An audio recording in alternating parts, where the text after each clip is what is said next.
đã biết bao ngày bên em là anh đã có bấy nhiêu ngày yêu em, nhưng em vẫn ngây thơ không biết tình anh. Thầm yêu em nên tim đau rã rời.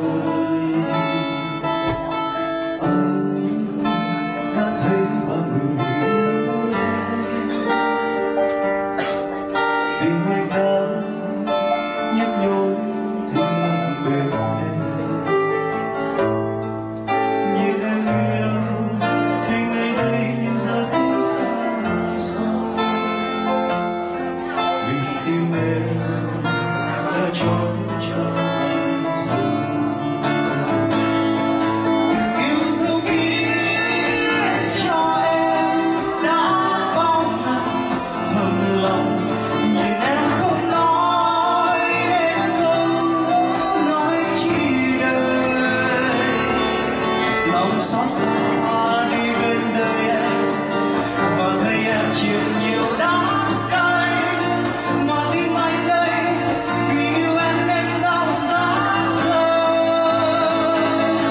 Vì em đã trốn yêu anh, em mới vô tình không nhận ra tình yêu anh đã cho em bấy lâu nay. Một trái em lệ rất đau vì biết em chẳng hề biết đâu tình yêu anh đã cho em rồi.